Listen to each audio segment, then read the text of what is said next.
Hello, welcome to Undisputed Boxing. We're back to talk about another hot topic, Frank Bruno's rivalry with Mike Tyson. I'm a little bit hazy on the detail of this one, so I'm going to hand over to Rick. If you're new to the channel, please like and subscribe. We do cover a lot of boxing news, reviews, previews, predictions, make fun of our bad predictions. So I'm going to hand over to Rick, who's going to talk about Bruno, Mike Tyson.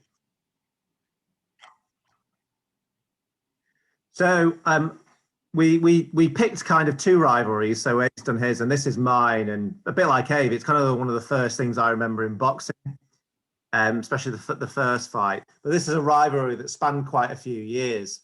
Bit different to the other rivalry, where I don't feel that their careers were defined just on each other. There was other big fights that they both had that defined them potentially more, but still had a very intense rivalry that never went away after the first fight. And as personalities, again, it wasn't a rivalry that mixed quite as well as Eubank and Ben, obviously from different continents. But that did help some rivalry as well. There's always a kind of an Atlantic rivalry across the pond. But you had, two big punches. You had someone who had already fought for a world title before and failed and been around a little bit longer, and the new kid on the block that was going through blasting everyone and had also got to world title very quickly. And personality-wise, again, not quite as controversial as Eubank and Ben, but they were different personalities. I mean, basically Tyson in these years were just as a lunatic, and Bruno was a bit more of a family man and a bit more of a gentle giant in personality, but obviously a bit more vicious in the ring. So they clashed a little bit in that sense. So basically, I'll take you to the 25th of February, 1989, Las Vegas Hilton Hotel is the very first fight. Tyson had just fought Spinks. I don't think that was for a belt. I think that was for the lineage. That's the right word. Bruno had been beaten off Tim Witherspoon for the WBA, but had a few comeback fights. And probably this was seen in the Tyson camp as a bit of an easy touch. And actually, it was for unification. There was a lot of belts on the line here for this fight: WBA, WBC, IBF, and the lineal fight. Sorry, the lineal belt.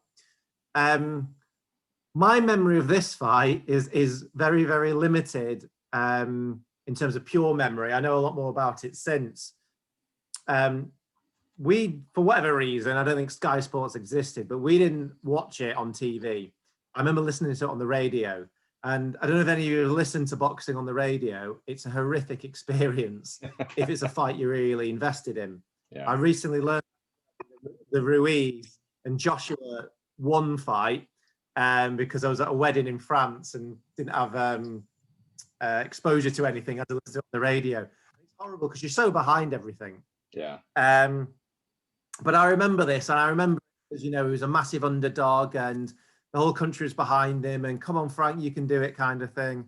But the main thing that sticks in my head is in the first round, Bruno goes down, and you're like, oh God, and he gets up and he fights back, and he catches him with, I think it's a left hook, as Tyson's throwing, and he absolutely wobbles him. But just seconds before that, the commentator, I think it's Harry, what was Harry's name? The famous Harry, was it Carpenter who made that up? I don't know. Sorry. I'll leave you high and dry on this one. Sorry, I don't know. So the commentator, but I think it was Harry Carpenter. Okay. Bruno hit the deck, he'd come back up, and he started firing back, and he just said, go on, Frank, give it to them. And he just became a fan. It was great. And that sticks in my head. Yeah. Because also you got excited, and it was like, and he's wobbled in with a left hook. He's been wobbled for one of the first times in his career. And you're like, oh my God, is he going to do it? And that's my biggest memory. And then unfortunately, it's kind of downhill from when it comes to the fight. He did remain wobbled a little bit into the next round. I think it affected Tyson for the next round. And then they started going at it, and eventually it was finished in the fifth round. Just an onslaught that Bruno couldn't get through. But yeah, it's kind of my first first real memories of boxing. What are your memories of it? Is it more looking back, or in terms of old footage, or do you remember the night of the fight? Yeah, I mean, I wasn't really introduced to boxing at this point. I mean, I'm 81 kid, so I would have been 8 at this time. So the first fight that I ever saw, as I mentioned in our other video, was Chris Eubank, Michael Watson 2, which I believe was 1991. So I'd have been 10, and that was my first memory of boxing. So I only really know just based on my own research and watching old fights.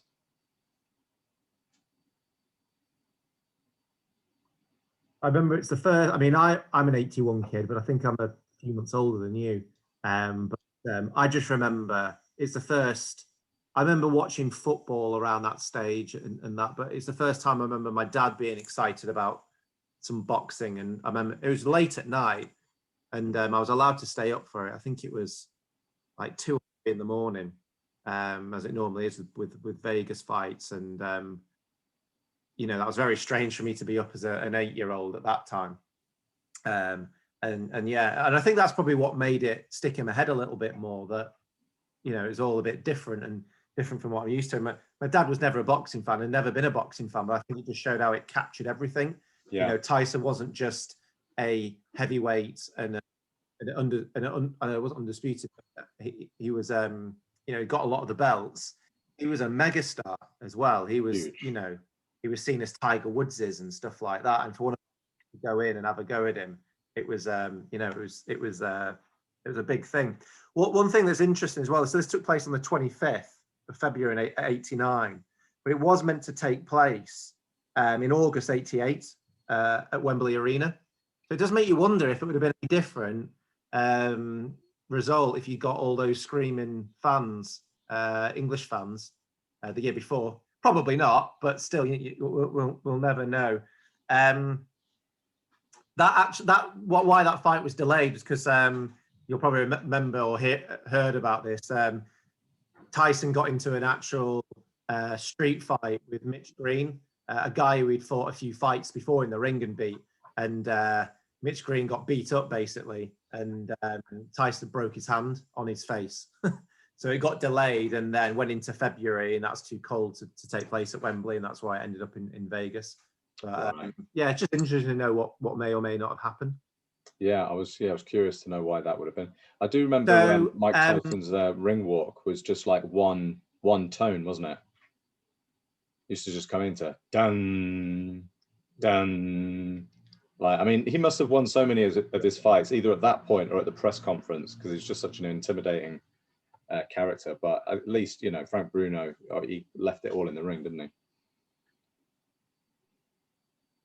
Yeah. I mean, he was an intimidating character, but it's weird. The build up to that fight was quite cuddly between the two. From memory, I think the second fight had a little bit more to it, but there was quite a bit of hugging and a general respect there. And I think it was because Bruno it wasn't in his nature to kind of put it on people too much. Yeah. And I think Tyson just saw him as a fight. Yeah. And you know, he got there in 5 rounds, so it wasn't overly difficult. But it was one of the first times that we'd seen Tyson really wobbled. Yeah. And you know, you could argue maybe Bruno was just a punches away from doing it, but in heavyweight boxing, you're always just a punch away, I suppose. Yeah. Yeah, that is true. So what happened after that? Well, they went the separate ways, and Bruno had about 2 years out the ring doing pantomime, nearly 2 years, and other stuff. I don't think he actually retired. It was just more taking time out, and you know, he speaks about how he regretted doing that for so long and maybe selling out a little bit, and he should have done that maybe not while he was still going through his career, because it made him look a bit stupid, and was obviously a point of comical stuff for fighters that it was going to go in with. I mean, you know, Lewis kind of went into him about being on pantomime, so I think he regrets the timing of all that. And he will, of course. So the first fight took place in 889. Bruno didn't fight again until I think 91, and then he worked his way up and fought for the heavyweight world title again against Lewis in 93. Another fight, incidentally, that he looked not far away from him. Yeah. And Lewis caught him with a counter left, and he just never recovered from it. But before that, he had him wobbled, and that was for the WBC. Meanwhile, Tyson, a year after the fight, went and lost to Buster Douglas. Yeah. And then, not long after that, he went to jail for 4 years. So they went their separate ways. Didn't have great success for different reasons, but literally, went very far away from each other. And then, of course, in '95, Bruno finally won the world title against McCall, who had obviously got it off Lewis. Mm. He's WBC world champion, and obviously remember that.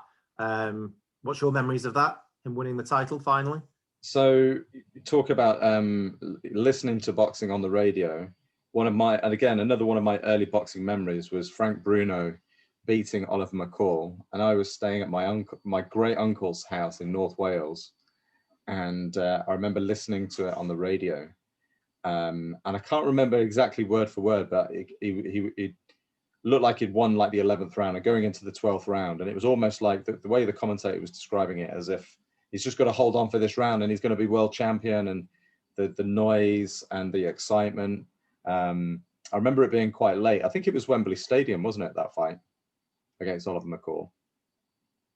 I remember it being very late, like 10:30, 11 o'clock in the evening, something like that.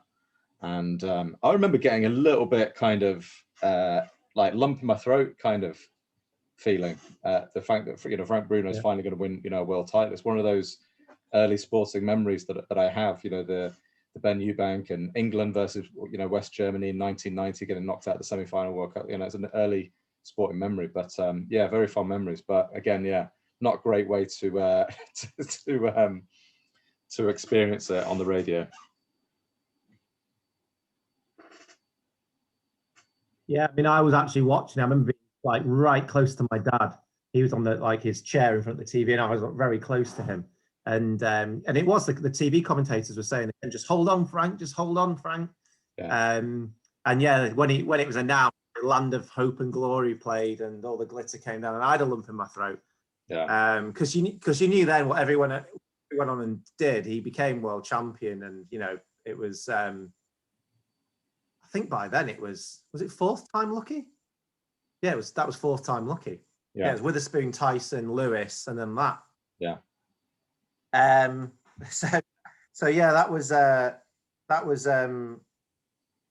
what happened with Bruno. And meanwhile, Tyson was coming out of prison and had a couple of kind of warm-up fights. That's the way it gets interesting in the build-up of the second fight. And there's been a documentary on this, and I picked up on it then. But what happened was McCall was under Don King. And I think there was an argument that Lewis should have had the rematch for against McCall, but somehow through jiggery pokery, Bruno got pushed into the mandatory position to fight McCall. And I think it was Don King, in the background doing this, because I think what he wanted was those two to fight, McCall to probably win, and then whoever wins the fight they have to fight as part of the contract Tyson in the next fight. And I suppose he thought probably that, if it was Lewis, he could well beat McCall and then go on to beat Tyson. And he's thinking about long-term money. So he was like, get Bruno in. Even if Bruno was to win, he won't beat Tyson, which is obviously kind of what came out. But yeah, it was so suddenly Bruno, after only a few fights after losing to Lewis, suddenly became higher in the rankings, signed a contract with McCall, but in the contract it says the winner has to fight Tyson, who had 2 fights coming out of jail. Yeah. So there we go. kind of March the 16th, 1996, MJ Grand in Vegas. And this was for the WBC. And again, interestingly, this documentary pulled up. I didn't know this, but it was the Championship Part 1. Okay. So it was Bruno versus Tyson 2. The Bruno's name did go first, but the Championship Part 1, which I think means that they expected Tyson to win, and then he'll go on and fight for more of the belts. Right. Or whoever was going to win was going to fight more, but probably Tyson. Yeah. You know what I mean? Because Don King didn't have any contract arrangements with Bruno after this fight. Okay. So it just showed the arrogance a little bit, but and yeah, it was the Championship Part 1. If like right, Tyson wins this and he goes on to fight for another belt. Again, this was delayed as well. This was meant to take place the previous year, but he'd gone and had a car crash, Mike Tyson, so that it kept getting delayed a few times, this fight actually. And I don't think Frank fought for quite some time. I think there was a big gap for both of them between their last fight and this, because it got delayed a couple of times. I think there was a few injuries and then this car crash. And then obviously it took place. There was less dramatic really than the first fight. And Tyson had mainly his own way, and Frank really didn't lay much on him. I think the build-up was a bit more vicious, and the ending was a bit more vicious. And basically that sparked the end of Bruno's career. And obviously Mike Tyson went on to do kind of other things.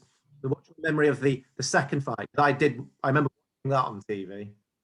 I do remember watching it. I was watching it with my cousins at the time, and they were huge, Mike Tyson fans. And I obviously, being Brit, I wanted Bruno to win. But it's weird, in Wales you have this kind of Welsh English rivalry. They didn't really feel any kind of alliance to Bruno, and I was kind of left on my own supporting Bruno. My older cousins, who were like 5 and 8 years older than me, were supporting Tyson. And it was pretty demoralizing, really. I mean, he didn't, from memory, didn't really kind of get into the fight. I mean, he was kind of, what was he, 33, 34 at the time? He was coming towards the end of his career. And, well, that was his last fight as well, wasn't it? I believe. I think he retired after that. And yeah, I mean, Mike Tyson, he was just ferocious.